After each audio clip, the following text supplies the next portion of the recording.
Hey, it's Marthea Pitts, the MSW coach, and I am going live to talk about or share tips on what you should be looking for in an ideal macro employer. So I am going to do some tech stuff really quickly to let people know I'm live, and my goal is to get in and out with this live so people can watch it while on a break. And so I'm gonna go, let me hit record, and I'm gonna go live on my Instagram page. So give me just a moment, and then we're gonna jump right into it. So um as people come in the room, I'm going to ask them to share in the chat, what do you currently look for in an ideal employer? Like over and beyond just, are they hiring um a good salary? What do you look for in an ideal employer?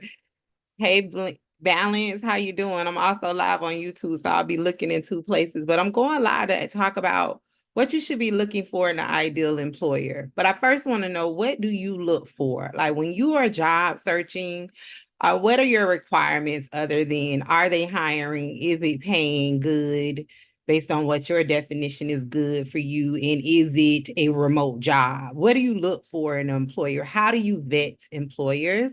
Drop in the chat. I want to see what your current strategy is, and then I'm going to give you some tips and strategies on what you should be looking for, especially if your desire is to be in more alignment in your career, to like move from just working any job to jobs that give you more fulfillment, that really do the things that you say you want to do in your career.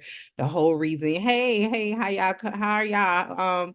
As you come in the room, we're going to be talking about what you should be looking for in employers, because you should be vetting employers, right? They are not only interviewing you, you should be interviewing them. And so I'm doing some tech stuff here on YouTube, because I'm also on YouTube. If you want to join me on there, the link is in the bio. But drop in the chat, what do you currently do to vet employers? What do you look at over and beyond? Are they hiring? Is it in my area? Is it a remote job? How much does it pay? What are your requirements? Drop it in the chat. I want to see what people are currently doing, and then I'm going to give you some strategies of what you should be doing. What I teach my paid career coaching clients to get jobs that they can stay in longer than 2 years, jobs that meet all of their non-negotiables, jobs that, of course, no job is perfect, but at the same time, you should not be dreading going to work every single day. And then what I also teach people too is that your job should be adding more to you than it is taking away from you, right? So I've met a lot of social workers over the last 4 years who are a shell of themselves, a half version of themselves, since they've been working in their case management job. So as you drop those in the chat, we're going to get right into it. So I'm going to go over why you need to start vetting your potential employers and the risk that you run to not vetting them and the benefits of vetting. And so I'm going to tell you some things that you should be looking for. This is what I teach people in my paid group career coaching program, but I'm going to break it down for you all, because the people that I work with inside of the Micro to Macro Career Accelerator, my career coaching clients, they are not just picking jobs from a list. They are very clear about what they need in an employer and what they don't want in an employer. And it helps them, the way that I explain it, very plain language, be very picky about the jobs that they take, right? It leads to them being in those jobs much longer. It leads to them having higher rates of fulfillment. It leads to them having higher rates of, I'm doing the thing that I said I wanted to do with this MSW degree or BSW degree or DSW degree, whatever the thing is. So I want to break some of those down for you today and really help you all get a better understanding of what you should be looking for in an employer. This is before you even apply to the job, right? The things you should be looking for over and beyond the things that I named earlier. All right. And then at the end, I'm going to give you a tip to help you reframe your thinking about your career, Because a lot of y'all treat y'all career like an afterthought. It's not until the job is bad. It's not until you've been laid off. It's not until you want to quit. It's not until you have quit that people start thinking about, oh, what do I want to do in life? And I always say that is the point of no return. When you wait that late in the game, you have given away all of your power. We are social workers. We know about the importance of empowering people. So I want to really help you all shift from being reactive to proactive. Okay. So I've kind of broken down already why I am having this discussion, because when looking for more aligned macro level employment, you have to move past just, does it pay me a good salary or is it remote?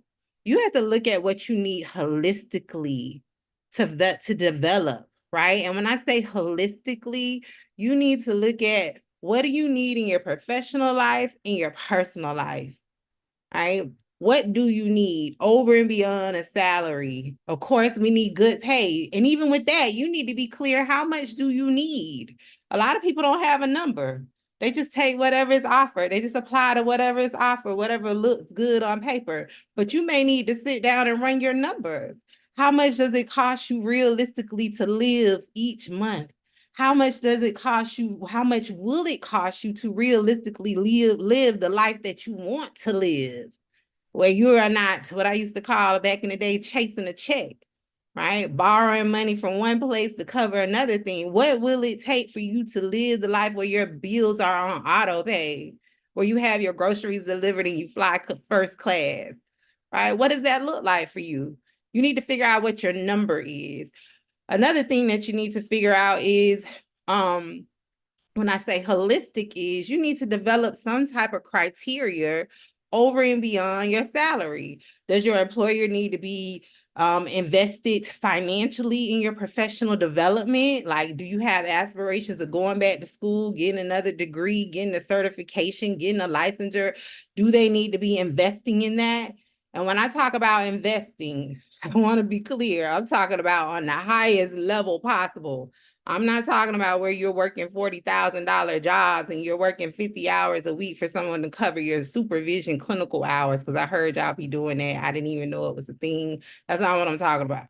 When I say investing, I mean a job where you are making a substantial salary, 80,000, 100,000, but then your employer is still investing in you professionally. They're paying for your college tuition. They maybe even be covering your child's college tuition. There are employers that do that. So you need to figure out what you need holistically and develop a list. Do you need an employer that provides you with a flexible schedule? Do you need an employer that works on certain issues based on your long-term professional goals? I am all about teaching people how to get jobs that align with their personal passions and interests. I'm not talking about going and monetize the closest passion to your heart. But what I'm saying is, many people want to do macro level work because you have seen some type of systemic level issue, be it in your personal life, be it in someone else's life that's close to you, or be it in your professional life. And so what I teach people is how to take those things that you are passionate about, that you dedicate all of your free time towards, like trying to work on, and get a paid job. So does that mean that you need to align yourself with an organization that works on food insecurity, if that's your thing, or working on mental health access and care, if that's your thing? Because a lot of social workers are working jobs that don't align with the things they say they're interested in, right? And so because they're in those jobs, they are then like, oh, that's just my thing. And they pretend like they're passionate about it. But behind the scenes, when they're talking to me one-on-one, they don't really like it. It was just a job. So I really teach people how to get more in alignment. Okay, thanks, Katina. Katina's on Zoom. I love it, Katina, that you joined in. I think you got my email. I love it. So that's why we're talking about this. Number 2 is, employers aren't, I said this earlier, but I'm gonna go back into it. Employers aren't just assessing you for fit and value, right? You know how they are assessing you, they're interviewing you, you have to go through all of the rounds of the interview. You should be also assessing them. I'm still on the why you must vet them. you should be assessing them, right? A lot of people go into relationships because it's a business relationship. When they give you that job offer letter, that's a contract.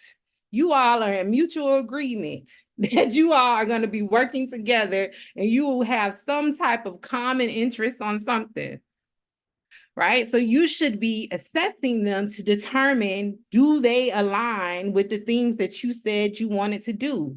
Do they share in the same mission, values, and goals that you have for yourself or for your work? Right. The third reason why you should be vetting potential employers is that it helps you learn more about who they are, what do their outcomes look like, what does their work look like, who are some of the organizations they've worked with, what type of systemic level change have they worked on in the past. Like when you're on the micro level, you might look at their website real quick right before the interview, before you get out your car. Right. But when you are talking about really moving into a strategic alignment with, I want to work on XYZ issue to impact this level of change or to create better opportunities than barriers for people and populations and communities, you have to understand who are the people, what have they done? Because we know from case management work, it's real easy to see a brochure for a local nonprofit and you get all excited. I talked about this before and you're like, oh yes, they do all of the work that I want to do. And then you get in a job and you realize these people do nothing that they said they did. And that's when you realize you have been tricked. They lied to you. I love when my coaching clients quote me back and saying they're like, they lied to you. It's true. They lied to you. And it's not until people start working with me do they really understand how you've been told a lot of lies when it comes to your career, to jobs, to like it. Getting jobs can be easy. It doesn't have to be painful. Having a career doesn't have to be connected to trauma. Serving others, being a mission-driven professional doesn't require you to self-sacrifice like and overgive of yourself and be taking a vow of poverty or whatever the thing is that's significant for you, because I know that's not everyone's narrative. Okay. So those are the three reasons why. I want to be clear. And I got my notes. I typed them out because this is heavy on my heart. I wanted to come talk to y'all about the thing. I didn't even handwrite it. I want to give the disclaimer though, that you will not be able to learn everything about an employer as an outsider to the organization. But there are many things that you can learn. So the good outweighs the bad, right? Like I always tell people, it's usually always one person at a job that makes it bad. And it's never someone that's external. It's always an internal person. But hey, you're a social worker. You know how to deal with people. You know how to manage relationships. You know how to problem solve. So one person, if I could move from, like, if I was back in my case management days and I'm like, oh, I can learning about macro work, not knowing what I know now. I'm like, if I could move and make and 3 times my salary, work from home, have an employer that's invested in my professional development and growth, I'll take that one person. Give me the one person, because I know how to manage personalities. I know how to deal with people. I'll take that any day over when I was back in a nonprofit for those 2 years. That was my second and last case management job, where I was on my Zoom is doing that balloon thing, where I was in working in a transitional housing shelter for DV survivors. In that job, I always tell people, y'all know I think I'm funny. I was moving furniture, I was baking turkeys, I was driving kids, I was folding clothes, I was setting up storage rooms and setting up furniture. Wait a minute, I didn't go get a whole master's degree to be doing all of this. It was harder work than when I didn't have a degree, when I was working in a call center with just a high school diploma. All right, so I'll take one bad personality over doing all of that physically taxing work that I was doing back then for pennies. Right? It wasn't until my first macro job, and I was like, I get paid just to sit here and wait for y'all to tap me in because I'm a subject matter expert. You mean I don't have to do everything and do it within 5 minutes because it's only me doing the job of 10 people? Sign me up. I don't care if I have to deal with one personality. I know, like I said, I know how to manage people. So I just want to be clear. You may not be able to learn everything from doing the vetting process, but it's better than not knowing anything. Francois says, so true. Thank you, Francois. It's true. That case management work is for the birds. I don't see how y'all do it. Okay, so we talked about the why. I gave you the disclaimer. I want to talk about the risk associated with not properly vetting employers before applying to jobs. Please note, right? I know y'all social workers, y'all real smart. I love y'all. Y'all are so intelligent. Sometimes I have to tell y'all, please break it down in plain language for me. Please notice that I said before applying. These are the things you do before you even look at the job board, before you even get whipped up in like shiny object syndrome and looking at the job title and looking at the salary. You need to do the vetting process before you even apply. Okay? So the risk you run by not doing it, and I'm going to give you some strategies on how you do it. So risk number one, when you don't properly vet your employer before applying to the job, you really are disempowering yourself. You're giving away all of your freedom to choose. And you're basically saying, I'll just take whatever y'all have available. If you hire me, I'm going to take it.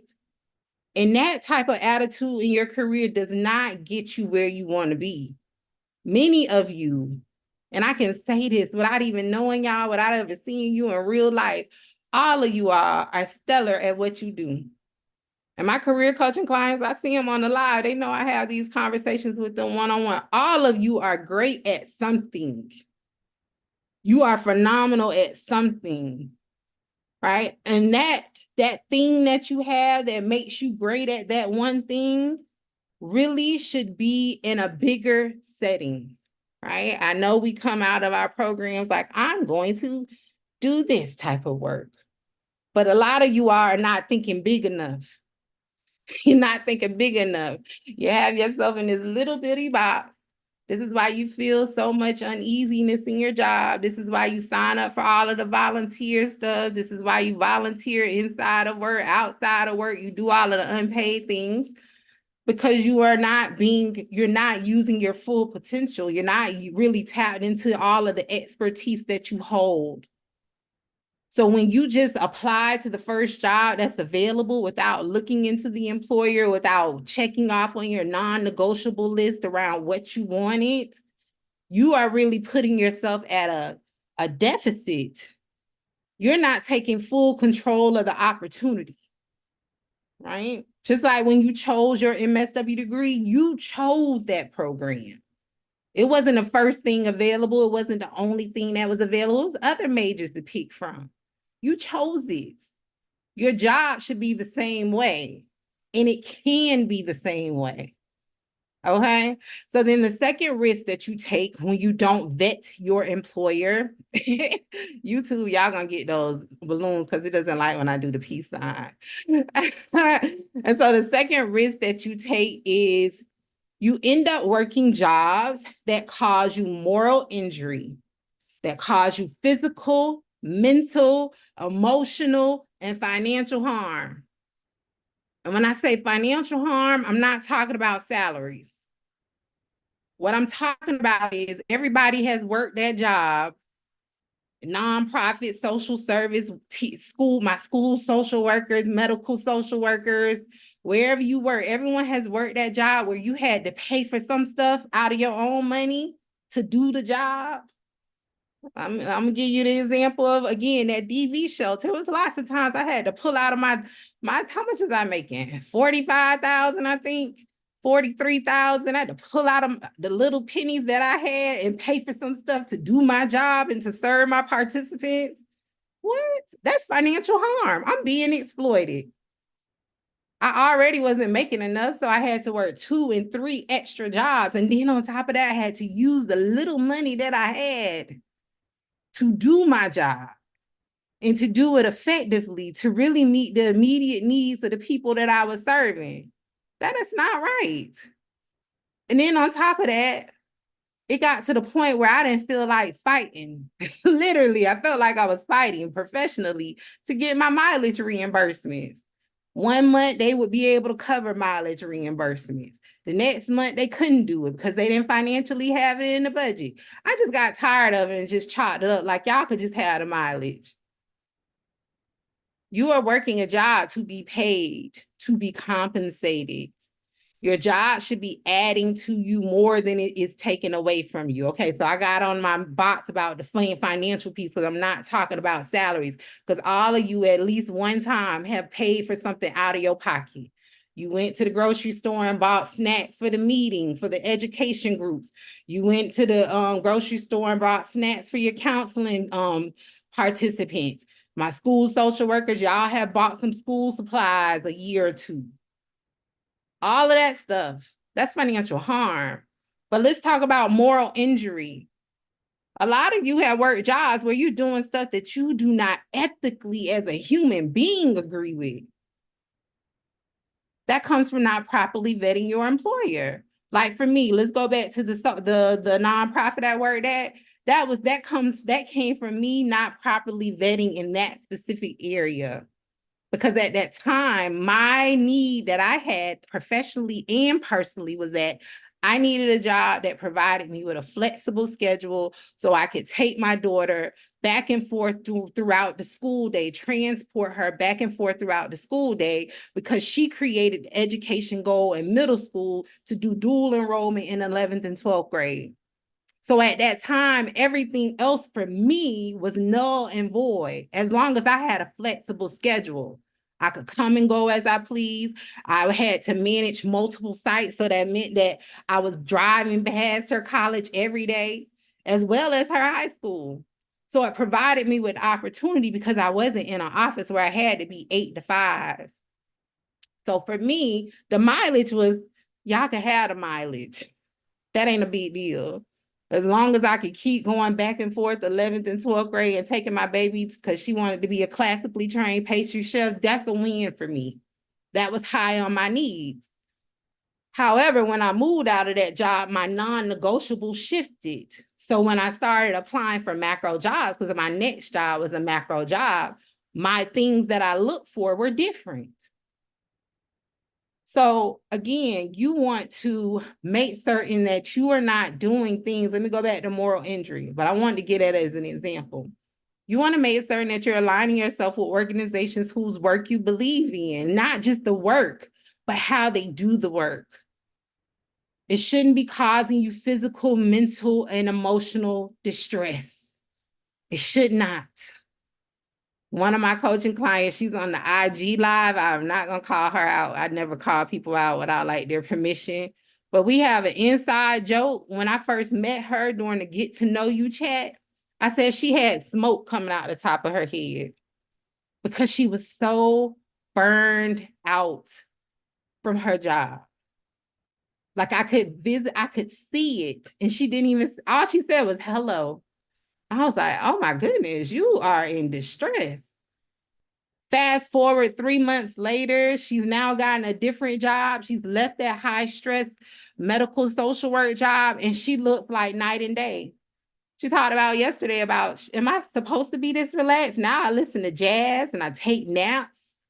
Before she was having to answer her emails within 30 seconds or in fear of being reprimanded, when in reality, she was doing the job of 10 people. Now, when you see her, it looks like she's laid out on the beach all day. Right? So you need to make certain that you're vetting employers so you're not putting yourself in harmful situations that's going against your morals, that's causing you physical harm, mental harm, emotional distress. Risk number three. When you don't vet employers, you run the risk of working jobs that don't align with your larger goals. Again, I know we all are social workers. We know Maslow's hierarchy and need. I understand all of that, right? But once you get your first job and you work the job that pays you well and you're not struggling from paycheck to paycheck, your needs begin to shift upwards, right? So then you should be looking for employers that align with your larger career goals. How does what you're doing now, how does this organization position you to where you want to be in the future? The problem is many people, not just social workers, don't have career goals. You're just working to work. A lot of people. I am always the only person that says you need goals, you need a plan, you need to know where you're going. We're all social workers. You don't do your initial assessment with your participant and your client during the first meeting without creating without doing a plan of action. What do you call it? I've been out of case management so long. A service plan. This is what we're working towards. These are the SMART goal steps we're going to take to get there. It's the same thing with your career. You don't start your degree program without meeting with your academic advisor, who then shows you, okay, these are your course sequences. Fall 2024, you're going to take social work, blah, blah, blah, and social work number 2. Spring 2025, you're going to take XYZ. That's the same type of plan you have to have in your career. And we all know, because we all have been students, life will happen. Things will change. You may come in the first semester and say, I'm going to take 4 classes. And then life starts happening. The kids get sick, your dog gets sick, your partner wants to go move out of the state, whatever the thing may be. And it changes, but you at least had a plan. A lot of people don't even have a plan for their career. They're just floating through the darkness. So when you vet your employers, it helps to ensure that you're picking employers that align with your goals. Is your aspirations to one day work in the White House? Do you want to be the head of whatever?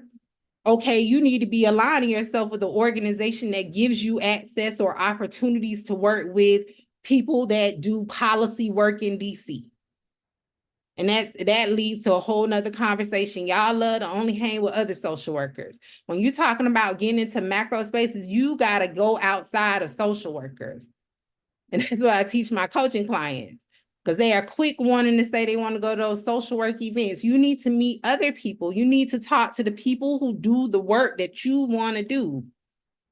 Okay? So you need to be picking employers that align with your bigger goals. All right, so I'm looking at my list. So that's number 3.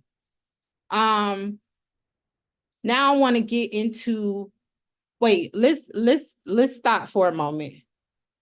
I want people to still drop in the chat. Oh, Mo's point of view. Are you still offering group coaching? Yes, I am, Mo. Are you interested? Visit Macro and Pay and schedule a free 15-minute get to know you chat. And let's talk about your needs. Yes, the micro to macro career seller. We on cohort 15. It's been over 150 social workers that have gotten macro jobs using just their case management experience and their degree. So for those who are watching that just came into the room, drop in the chat for me so I can assess for learning, to figure out where you are. What do you currently look for in an employer other than, are they hiring? Does it pay a good salary? Is it remote? Are they hiring social workers? What other things are on your non-negotiables list? How do you vet employers? So drop that in the chat so I can use it as some examples. And now we're going to jump into the benefits of properly vetting employers. I've given you all a lot of examples already, but I want to break down this list. The first benefit is that it provides you with the greatest opportunity to take control of your career. It empowers, like, I don't like the word empowers. I'm just going, but I threw it in there because I know y'all like it. It empowers you to take control of your career. It really does. It helps you shift from just taking what is available to creating job opportunities for yourself, and to really move into more like alignment with what are your goals? What do you need? Does it help? Does this create what we call a pathway in workforce development? Does it create a pathway to larger job opportunities for you? And I'll give an example of what a pathway is. They're called career pathways. I try not to use a lot of jargon, but a good example of a pathway is like in healthcare. I'll use this one. When I worked in workforce development on the front lines, working as a workforce development career counselor, which is the reason I became a macro social worker, because I saw all of the glaring inequities in the system. One of the things that made me really like, we can do better here, is for people who come into the centers where I used to work, they would provide them with training assistance. So just for context, I live in Tallahassee, Florida, which in the year that I was working on the front lines was identified to be the most economically segregated city in the nation. I live in a college town. It's also the capital of Florida. It was also home to the poorest zip code in Florida. So we have people who work at the Capitol, people who work at the R1 University in our city who make millions and millions of dollars. And then we have other people who make less than $10,000 a year, if that. It's a rural town. They like to act like a big city, but it's a rural town. So jobs are limited, just so you understand. So what the common practice is that people would come in for training assistance because, hey, they want to better their life. They want to get a better job. They want to do all of the things. However, the way the federal program was implemented in my region was, hey, we'll put these people that look like me, we'll put them in CNA programs. And once they get the CNA training, we're not paying for anything else. That's all they get. It was no talk. So a pathway would be, hey, we'll pay for you to get your CNA license, certified nursing assistant license. And if anyone knows anything about healthcare, CNAs, depending on where they live, I don't care where they live, they don't make a living wage, not even close, right? So the practice was put them in the CNA training, but then we're not going to provide them with any other assistance. So what happens is the people get the CNA training and they never could come off of the 10 of benefits, the cash assistance benefits, because they weren't making enough. What should have happened, what is creating a career pathway, when I say that, what that looks like is we'll pay for the CNA training. You get the CNA training, stay 1 year in that job, but also be preparing them, coaching them, supporting them to, in 1 year, you can then go to the technical college. We have a technical college and they had a 1 year LPN program, licensed practical nursing. They made more money. We'll pay for you to go there in 1 year. We'll still provide you with child care assistance. We'll still give you transitional support. And then you do your 1 year there. And then we can create, again, a pathway for you to go to the local community college and finish your last 2 years there to become a registered nurse. So then you are at the highest for that part of the career pathway. You're at the highest where you can be to really maximize your earning potential and prevent you from coming back through this welfare transition program. That's a career pathway. So when I talk about for social workers, your career pathway, case management is like the equivalent of your entry-level job. And let's compare it to the example of CNA work. It's the job you get to enter the profession. But you still should be building on that. You should be going further. You should be going up. So the case management job is just the starting point. You should have a plan to say, okay, after this, I'm going to move into a program manager role. I'm just going to use a social service example. I want to move into a program manager role. And then from program manager, I'm going to become a program director. And then from director, I'm going to become CEO of this organization. And that's like the cap for social services, right? But on a macro lens, I can help you go from, I have case management experience, to then helping you position yourself as a macro social worker, and you can go wherever you want to go. You can go into national organizations that provide funding to fix the problems that you see. You can go work at the White House and do policy-related work if that's what you want to do. You can go do research if that's what you want to do. You can provide training and support. They call it technical assistance to the key decision makers. I'm not talking about the practitioners or the people experiencing the problem. I'm talking about the people that make decisions. So that's the CEOs of national healthcare systems, hospital systems. You could provide technical assistance to political leaders. I used to provide technical assistance to mayors across the country around why you need to create equitable career pathway opportunities for under-resourced youth. It helps your bottom line. The more you invest in their training to get them into jobs where they can start making living wages and transition off of these other supportive services, it helps you better serve them and also helps you contribute to you, like like what do they call it? Decrease your spend per person. So a career pathway. So I really got real technical on there, but I wanted y'all to understand. Okay, so it provides you with more opportunity to do that. And then also it helps to ensure that you work jobs that don't cause you moral injury. They don't cause you physical harm. They don't cause you mental, emotional, and financial harm. Let's go back to the money, because I still think about the nonprofit days. You should not be spending your money to do your job. I always tell people my second macro job, before I even started a job, I was like 3 weeks out. It was shortly after I got the job offer. And the principal investigator, I worked as a researcher in a university institute in an R1 university.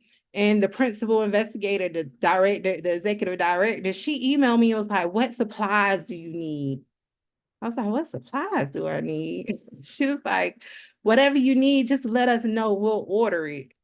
And I was like, "Pens and notepads?" She was like, "You don't need anything else? Like, do you need any like special equipment? Do you want any type of books to learn more about the thing that I was working on?" Because it was a statewide equity initiative. She was like, "We'll buy whatever you need for your professional development." What? And I was like, "Well, is there a limit? Like, so when I compile this list, should I keep it in certain parameters?" She's like, "No, whatever you want. No budget." You buy the stuff that I need.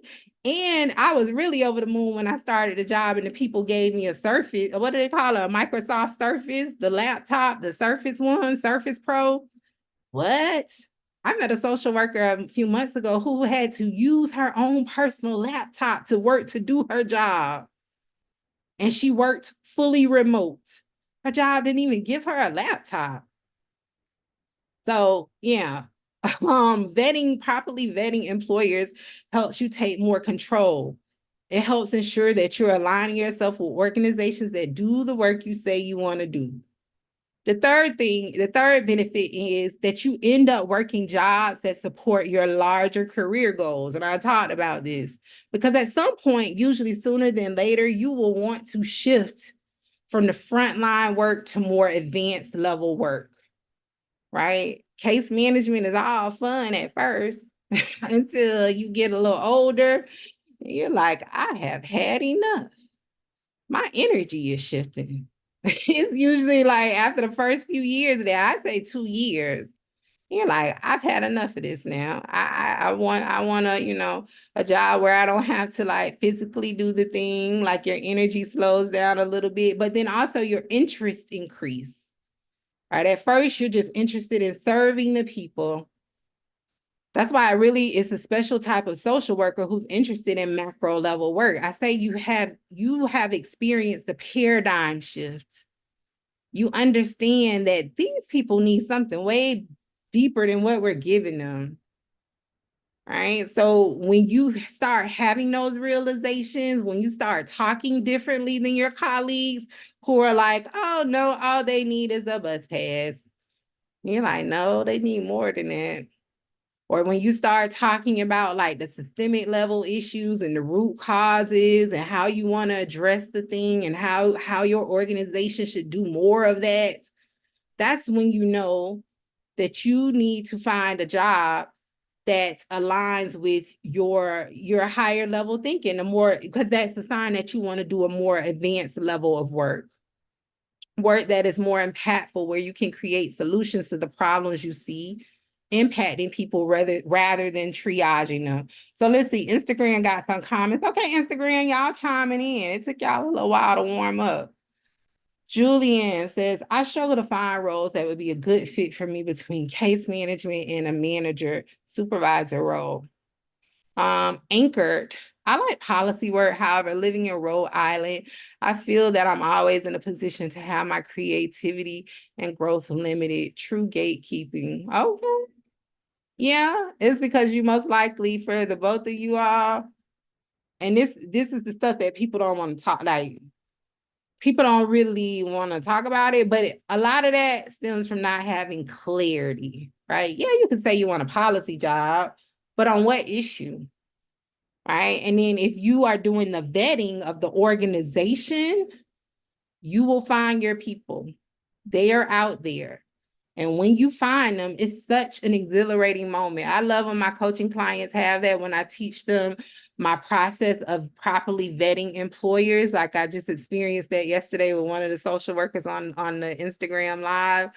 And she was like, I found my people. They do the work that I want. They talk just like I talk. They have outcomes. It's a process. And it doesn't just happen from picking a list. It requires a lot of career clarity work, really getting clarity around what you want to do, how you want your work to look like, again, what types of organizations you want to align yourself with. And when you find that, it's none of the things that you all experience in case management work. None of it. Okay, so I've covered for you today why you have to start vetting your employers, the risk associated with not properly vetting your employers, and the benefits of properly vetting your employers. And I wanted to leave you all, while I'm sharing this tip, drop in the Zoom chat, drop on the YouTube chat, and drop on the Instagram chats one aha moment or takeaway or reflection from this discussion.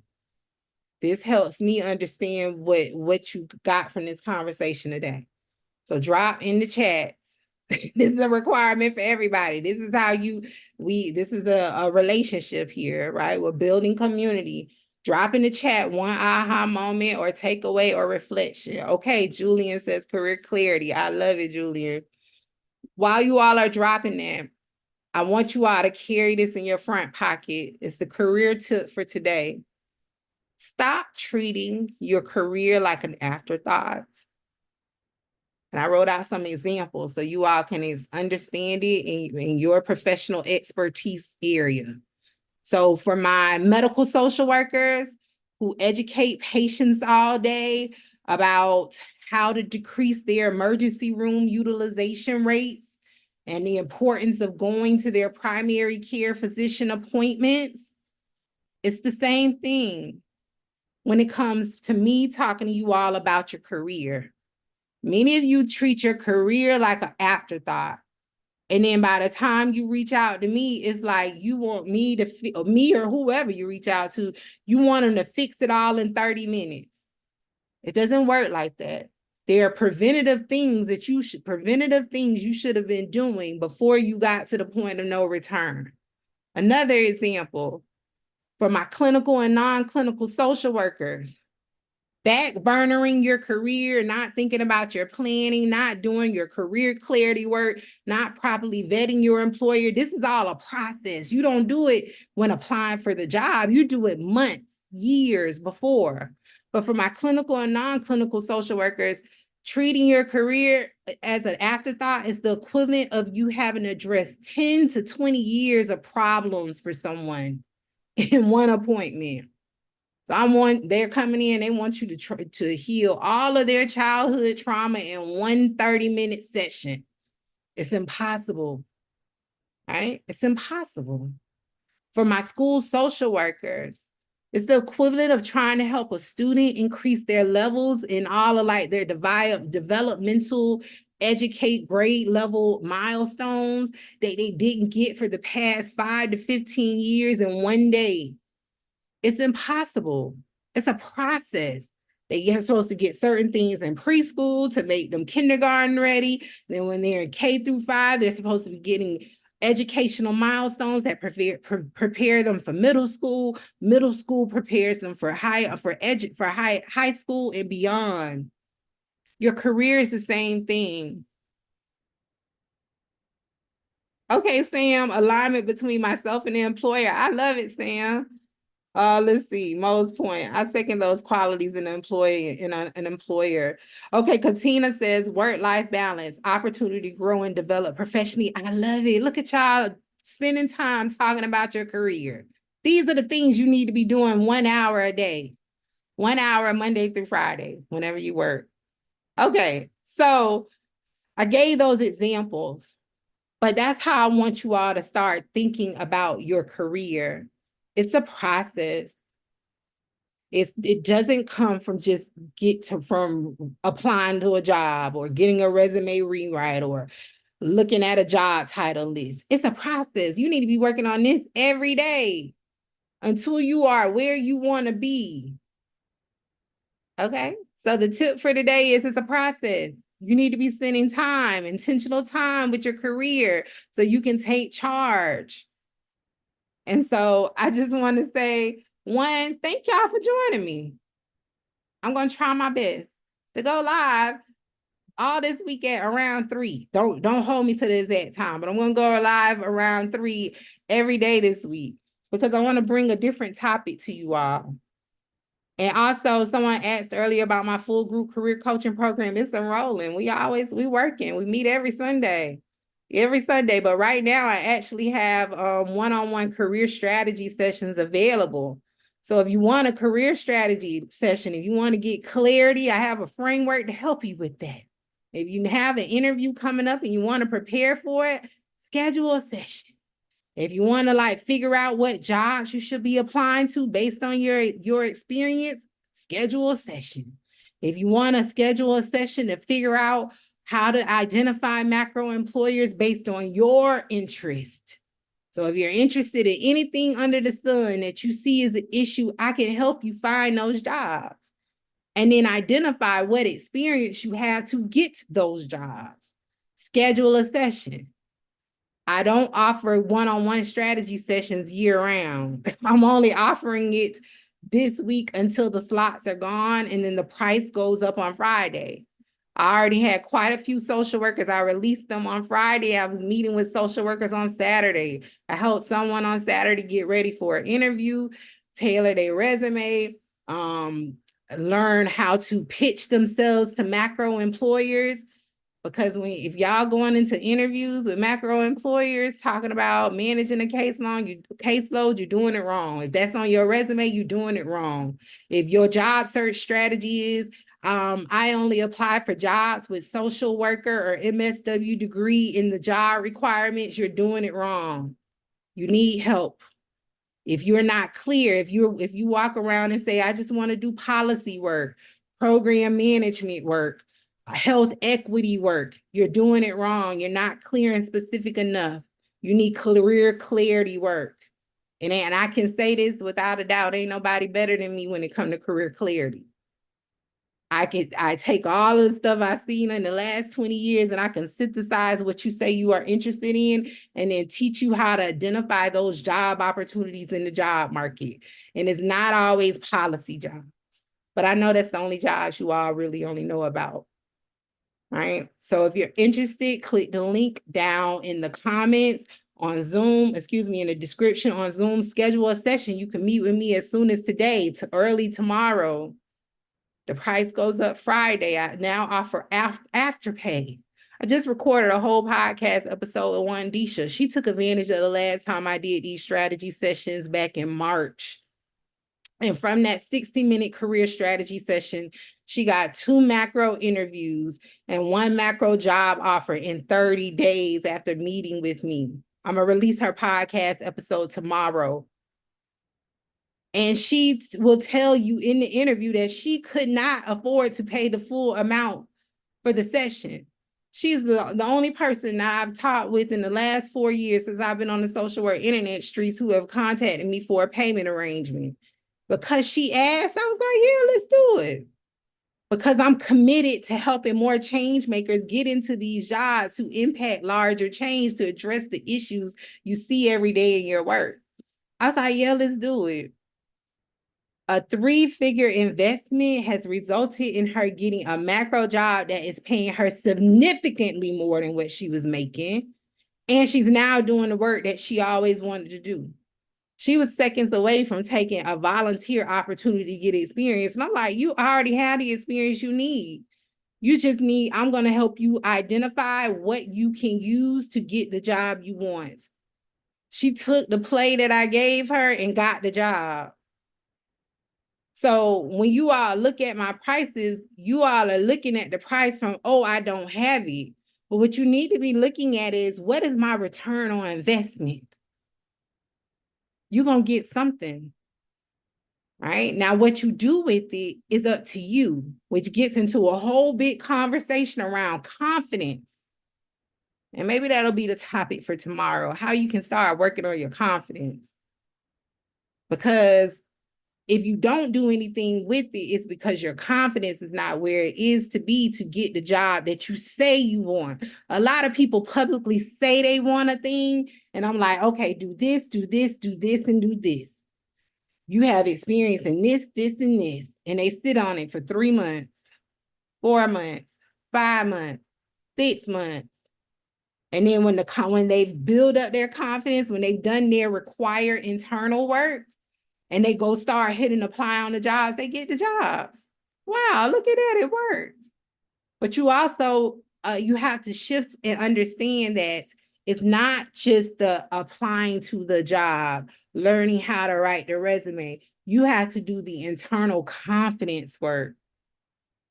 And this was a process that I did for almost 3 years before hitting apply on my first macro job. And many of you all are trying to skip that process.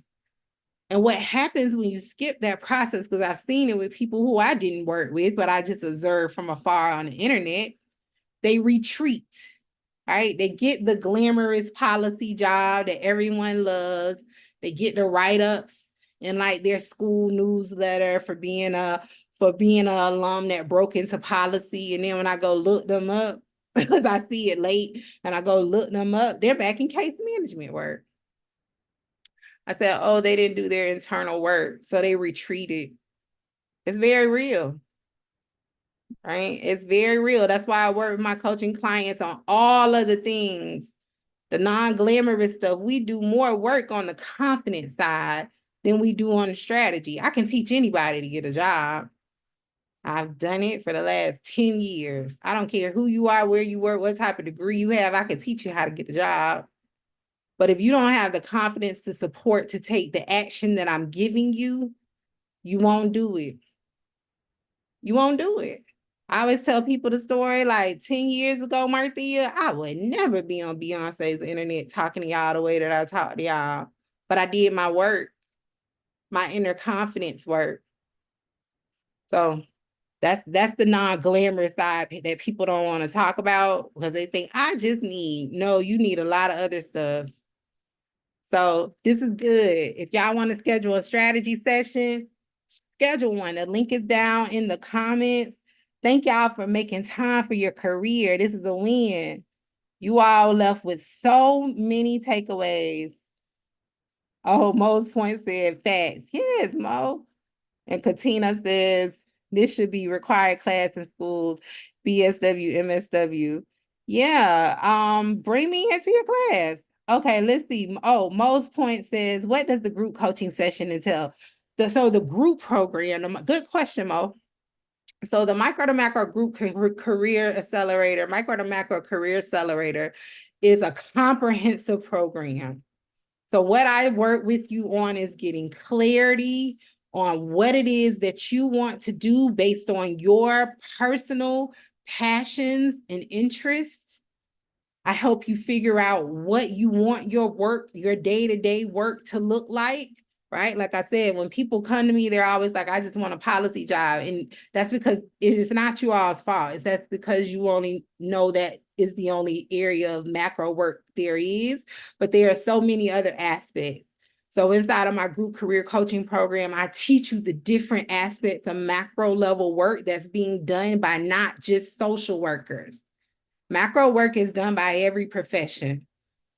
Right. So I gave you some examples earlier, but I have an exhaustive list that I've compiled over the last 10 years. And there's nothing you ever heard your social work professor talk about. There's nothing you will ever read in a social work textbook, because it's me taking my knowledge about the job market, but also me taking my understanding of case management work, because I was a case manager, and understanding, okay, how does this connect to much larger national efforts, and what does it look like in the job market?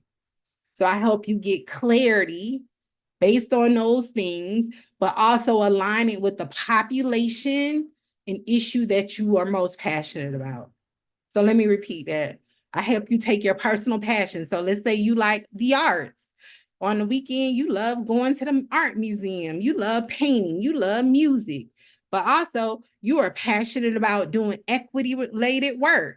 You're passionate about teaching leaders about how to have equitable classroom practices, or so equitable. I'm making this up based on my past coaching clients, but like equitable social emotional learning practices for students. Right. So then you're passionate, maybe you're passionate about undocumented students, passionate about single parents, passionate about whoever. I help you take all of those things and blend it into one job. And then from there, I teach you how to find the organizations that do all of the work that you say you want to do. We don't settle. When you work with me, it ain't no selling, it's settling. Right. So I teach you how to find an organization that's doing equity related work using the arts, using different art mediums and modes, that while also working to address social emotional learning needs of students using an equity lens. All right. So then I teach you how to find them. I teach you in a one-on-one resume intensive. I call them Zoom dates because they're 2 hours long. It's me and you on Zoom taking a deep dive into all of the places where you ever worked. And my gosh, y'all have a lot of jobs. Right. So I look at all of your jobs, paid and unpaid experiences, practicums, internships, and I strategically tell you what experiences you had in each one of those jobs that you can use to get the job that you say you want, based on the research that I taught you to conduct in the beginning, to target those specific organizations using the vetting process that I taught you in the beginning. Right. So I teach you how to write your resume. I teach you I give you access to my plug and play cover letter templates. For social workers, y'all told me years ago, y'all hate writing cover letters. So I have a plug and play template and guide. It's my actual cover letter. And I always tell people my cover letter gets hits. It's tried to and true, tried and tested. I've had so many jobs. Right. So I teach you how to write your own cover letter, and I give you access to my template. I teach you then how to master macro interviews. I love y'all, but y'all interviewing skills need major help. I love you, but they need help, because interviewing is a skill, it's a process. You have to practice it. You have to practice it and practice it and practice it to really refine it and become good at it. So I teach you how to master macro interviews, because you're not going into the interview saying that you are a clinical social worker that does EFT. I'm just making this up, EFT theories, and you have managed a caseload of 50 people. That's not what macro employers are interested in. So I teach you how to master those interviews. And I also teach you how to career plan. This is the stuff that people don't want to talk about, because they want to treat their career like an afterthought. But my coaching clients, they understand the importance of it. This is how they've gone on to get 2, 3, 4, 5 macro jobs since being in my group career coaching program. I teach you how to plan your career, how to design a career pathway for yourself. I gave y'all that whole technical breakdown. Y'all really made me put my workforce development hat on today, but I loved it. That's my thing, right? How to plan where this case management job will position me to get this macro job, and then I can get that job, and then I can move up to this one, right? Having a plan prevents you from staying in jobs way too long. If you have been in your case, if you have been in a case management job longer than 2 years, you've been there too long. If you have had 4 case management jobs, I would say 3. You've been in case management too long. It's time to move. So I teach you how to plan for your career, because my goal is not to just help you get your first macro job. My goal is to get you as proximate to power as possible, to impact change, to work on moving the needle closer to progress for the issues that you see. Hence the reason why you want to do macro level work. That's my goal.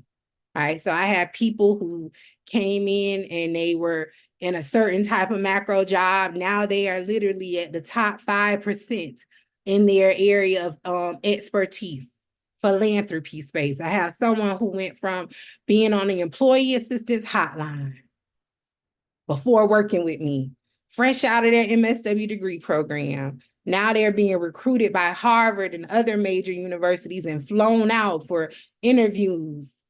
They're being scouted, right? You all are thinking about your first macro job. My job, and this person is passionate about getting Black youth into college, creating college pathways for Black youth. So they're being recruited by top colleges and universities to do just that, because we position them in the job market as an expert. So now these universities is scouting them, recruiting them. So I teach my coaching clients to go from what you do to get your case management job, you're looking on a job board. But what I teach you is how to create a professional brand so strong that the people come and look for you. That's how I got my last macro job. I didn't even finish applying for the job. I put in my name and then I stopped and I was like, I don't feel like, because I apply for jobs for fun. I was like, no, I'm good where I am. Next thing I know, the people were emailing me with an interview. I'm like, I didn't even finish applying, because my brand is just that strong. And that's the same thing I teach my coaching clients, right? I have a person who is into getting Black women into STEM careers. They work in a research triangle. She was promoted and advanced into senior level executive leadership within 1 year. She was coming from a heavy frontline, like direct service type job. Now she's in a senior level executive role where she's creating opportunities for Black women in STEM. So I teach you how to career plan, which a lot of people don't know how to do. And so even though it's a group coaching program, it's a lot of individualized support, because I'm on a mission to help you get to the place where we need to get you to impact change. So you get a lot of opportunity to meet with me one-on-one. You get 24/7 access to the curriculum. We have weekly coaching calls. Right. And so there's a lot of opportunity I teach you everything and more that you need to know to get the job and be successful and not retreat and want to go back to case management. Or I also teach you how to build your own confidence based on the facts of what you've done. I teach you how to translate your experiences to non-social work employers, how to be confident in what you're doing, and how to position yourself as an expert in the job market. Never once did you hear me say it was picking from a job title list. So, but good question, Mo. Oh, Mo said, I'm glad I came across your page. These are gems. I'm glad you found it. I'm glad you found it helpful, Mo, and thanks for asking that question. But yeah, the group coaching program is still open. If you're interested, go to macrounpaid.com, schedule a free chat. Let's chat. A lot of y'all making decisions with not a lot of information. Schedule a session with me. Let's talk about your needs. Come learn about my services. See how I can help you, and then decide from there. But like, if you want to schedule a one-on-one career strategy session, do it right now. I have Afterpay now available in PayPal for pay. You can like finance the payment with no credit check and no interest and all the things. But I'm gonna go, because I gotta go with my friend on later. But happy macro career planning. Thank y'all for joining me. Bye.